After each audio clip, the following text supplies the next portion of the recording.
এত গরম যাচ্ছে না, তাই জন্য সেদিনকার দুপুরবেলা ভাবলাম একটু কড়া করে ভালো করে একটু পেঁয়াজি ভেজে নিই। কারণ পেঁয়াজি দিয়ে গরম ভাত, মানে গরম ভাতে জল ঢেলে পাতিলেবু বা গন্ধরাজ লেবু দিয়ে আর কাঁচা লঙ্কা দিয়ে খেতে কিন্তু দারুণ লাগে। আর গরমে সত্যি একদম স্নান হয়ে যাচ্ছি ঘেমে নিয়ে, একদম কিচ্ছু রান্না করতেও ভালো লাগছে না।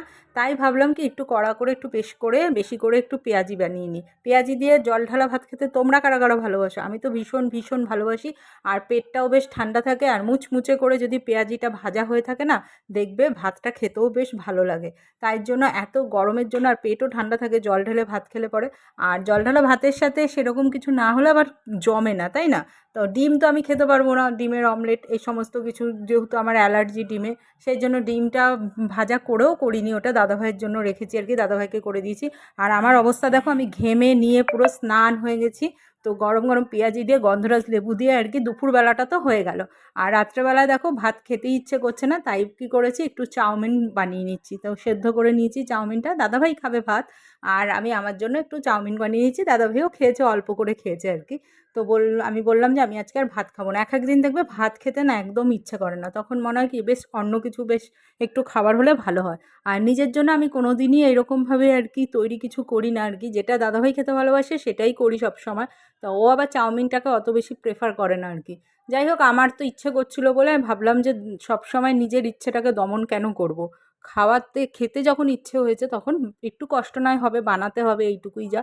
তো বানিয়ে ফেললে আর কতক্ষণ লাগবে। এই যে ডিমটা কিন্তু দিতে পারবো না, ডিমটা অমলেট করে দেবো দাদাভাইয়ের জন্য, সেটাই বলছি। ডিমটা আমি খাবো না, কারণ খেলেই অ্যালার্জি বেরিয়ে যাবে। তো দাদাভাইকে সেটা অমলেট করে রাত্রেবেলা ওকে ভাতের সাথে দেবো। আর আমি সুন্দর করে দেখো চাউমিন মশলা দিয়ে, একদম আলু পেঁয়াজ দিয়ে ঘরোয়া যেই চাউমিনটা হয়, এটা খেতে ভীষণ ভালোবাসি আমি। বাদাম থাকলে তো আরও ভালো হতো, বাদাম ছিল না তাই জন্য আর বাদামটা দেওয়া হয়নি। অসাধারণ লাগে খেতে। তো স্পাইসি করে একটু ঘরোয়া টাইপের চাউমিন বানিয়ে নিলাম কিন্তু। সবসময় আবার ওই দোকানের চাউমিনটাও ভালো লাগে না। এই চাউমিনটা আমি, আমার বোন, ভাই আমরা সবাই খেতে ভীষণ ভীষণ ভালোবাসি। তো বেশি করেই একটু বানিয়েছি, জানি দাদাভাই খাবে ঠিকই, ও হয়তো আগে ওকে আর কি দিয়ে দেবো, আর আমি মানে ডিনারে এটা খাবো বলে রেডি করে রাখছি। তা ও খেয়েছে, ও অল্প করে খেয়েছে আর কি। আর বললো বেশ ভালোই হয়েছে, আর এই মশলাটা দিলে পরে আরও বেশ টেস্ট হয়। ম্যাগি মশলাটা আমি দিই বেশি, তো চাউমিন মশলাটা ছিল সামনে, তো সেটাই দিয়ে দিয়েছি। নিজের জন্য দেখবে আবার অত তরুজুত না হলেও হয়, যেটাই বানাও না কেন সেটাই ভালো হয়। তো এটাই বলছি, আমি মুখে একটু দিয়েছিলাম, বেশ ভীষণ ভীষণ টেস্টি হয়েছে। আর গরম গরম চাউমিন খেতে তো দারুণ লাগে। আর রাত্রেবেলা কিন্তু এরকম মাঝে মধ্যে খাবার খাওয়াই যায়, তাই না? তো যাই হোক, ভালো করে স্পাইসি করে তো চাউমিন আমার রেডি হচ্ছে। আবার ওদিকে দাদাভাইয়ের জন্য ডিমের অমলেটটা করব বলে তো রেখেই দিয়েছি। রাত্রিরটা তো কেটে গেল। ঘুম থেকে যখন সকালে উঠলাম, ঝমঝমিয়ে বৃষ্টি। ওরে বৃষ্টি, ওরে বৃষ্টি, কী বৃষ্টি! তো দাদাভাই কোথায় যাচ্ছে জানো? চলো দেখাচ্ছি তোমাদেরকে। দেখো, দোকানও খুলতে পারিনি এত বৃষ্টির জন্য। সকালবেলায় দোকান খুলেছিলাম, শাটার নামিয়ে দিয়েছি।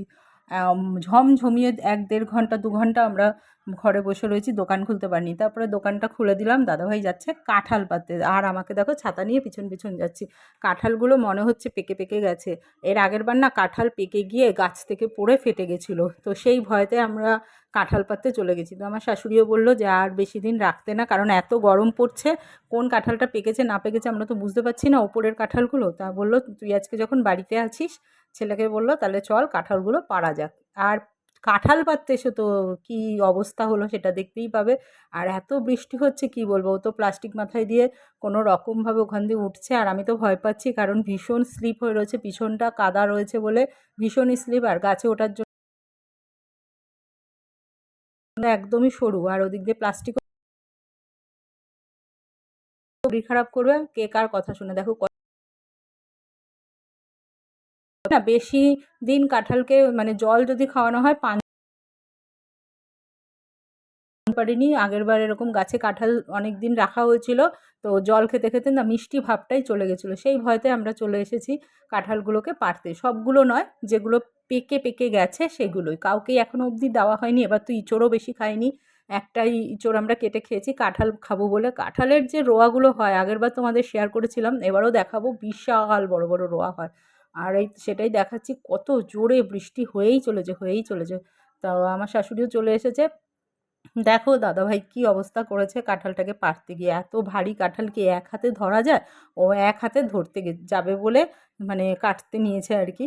আর আমরা তো কেউ ওখানে যে সাপোর্ট দেবো সেই পজিশনটাই নেই সাপোর্ট দেওয়ার ওকে, যে কীভাবে কী করবো কিছুই বুঝতে পারছি না। তাও আমি পিছন পিছন গেছি, আমার তো মনে হচ্ছে এই পড়ে যাই কি সেই পড়ে যাই। তো আস্তে ধীরে ছাতা নিয়ে সব কিছু নিয়ে একদম মানে বিভীষিকার মতো অবস্থা। তো দাদাভাই লাস্টে আর ওখানে দাঁড়িয়ে না পারতে পেরে দেখো সানসেটের ওপরেই ওঠার চেষ্টা করছে, আর আমরাও বলছি যে খুব সাবধান, কারণ হচ্ছে গাছ থেকে ওপরে ওঠা মানে স্লিপ ক্লিপ কেটে না পড়ে যাও, সেটাই ভয় পাচ্ছি আর কি। আমি সেটাই বারবার বলার চেষ্টা করছি। তো দেখো সবথেকে যে বড় কাঁঠালটা পাড়তে গিয়ে ফেলে দিয়েছে, দেখেছো কী অবস্থা, ফেটে গেছে পড়ে গিয়ে, একদম পেকে পেকেই এসেছিলো। আর একটা দুটো দিন গাছে থাকলেই হতো, কী আর করা যাবে। ও হাতে সামলাতে পারেনি, অত ভারী কাঁঠালকে এক হাতে ধরা যায়? তো সেটাই হচ্ছে কথা। আর আমরাও কেউ সাপোর্ট দিতে পারিনি, হাত থেকে পড়ে ফেটে গেছে, তা এটা আর কিছু করার নেই। তো 3টে কাঁঠাল এরকম পাড়া হয়েছে আর কি। একটা দেখতে পাচ্ছ ব্যাগের মধ্যে, একটা ফেটে গেছে, আর ওই একটা আমার ননদের বাড়িতে যাবে, আর একটা আমাদের পাশের বাড়ির কাকিমাকে দেওয়া হবে বলে পাড়া হয়েছে। তো আমাদের বাড়ির জন্য যেগুলো পারবো ঠারবো সেগুলো আর এখন পারিনি, বললাম কদিন যাক, এখনও তো সেইভাবে পাকেনি, পাকুক তারপরে কিন্তু পাড়া হবে। তো বড় কাঁঠালটাই ফেটে গেছে, তা সেগুলোকে এখন কী আর করব, ফেটে গেছে, সব প্যাকিং করে ওরকমভাবে রাখা হয়েছে কাপড় দিয়ে আর কি। তারপরে দাদাভাইকে বললাম চলো কিছু খাবার খেয়ে নাও, অনেক কাজ করে এসেছো, যুদ্ধ করে এসেছো। তো বললো ছাতু মুড়ি মাখতে। আর ছাতু মুড়িটা কিন্তু আমারও একটা ফেভারিট খাবারের মধ্যে পড়ে সকালের টিফিনে। দাদাভাই থাকলে এটা বেশিরভাগ খাওয়া হয়, এই গরমে তো আমরা এইসব খাবারই বেশি পছন্দ করি। তাই ছাতু মুড়িটাই অল্প করে মেখে নিলাম, মেখে ওকেও দিলাম, আর আমিও নিয়ে বসে পড়লাম। এটা খেয়ে জল খেলে পরে পেটটা কিন্তু অনেকক্ষণ ভরা থাকে। সকালের টিফিনে কি করব আর বুঝতে পারি না, রুটি এখন খেতে ইচ্ছে করছে না এই গরমে, সেজন্য রুটি টিফিনও করতে ইচ্ছে করছে না। আর পরোটা ফরোটা তো একদম বাদই দিয়ে দিয়েছি গরমের জন্য। যাই হোক, কোনো রকম তো সকালের টিফিনটা সারলাম। তারপরেই নিয়ে এসছে দেখো চিকেন। তো বড় বড় লেগ পিস দিয়ে চিকেনগুলো নিয়ে এসছে, একদম ড্রামস্টিক চিকেন লেগ পিস নিয়ে এসেছে। আর সেইটা রান্না তো আজকে দাদাভাই করবে, কারণ ওই চিকেনটা আনলে ওই বেশি রান্নাটা করে আর কি, ভালোবাসে রান্না করতে। তো আমি বললাম ভালো করে কষা কষা করে কিন্তু চিকেনটা রান্না করো, বললো একদম একদম। তো লাল লাল ঝাল ঝাল করে দেখো চিকেনটা কিন্তু রেডি হচ্ছে, দেখেই তো জিভে জল চলে আসার মতো, তেমনি স্মেলও বেরিয়েছে, খুব সুন্দর সুন্দর মশলা দেয়। তো নিজের মতো করে আপন মনে করতে থাকে, আমি সব সামনে হাতের সামনে গুছিয়ে দিয়ে চলে আসি। আর এইখানে গরম জল করছে, এই জলটা গরম করে আর কি ঢালবে। তো রান্না তো রেডি, স্নানও রেডি, আমাদের বসে পড়লাম খেতে। তো একদম দেখো গরম গরম চিকেন দিয়ে, শসা দিয়ে, পেঁয়াজ দিয়ে, লেবু দিয়ে আমার থালা কিন্তু সাজিয়ে নিয়েছি। আর তোমাদের পুরো ব্লগটা কেমন লাগলো অবশ্যই অবশ্যই কমেন্ট করে জানিও। যারা ইউটিউব থেকে দেখছো অবশ্যই সাবস্ক্রাইব করে দিও চ্যানেলটা, এরকম সুন্দর সুন্দর ভিডিও তাহলে তোমাদের কাছে আরও আসতে থাকবে।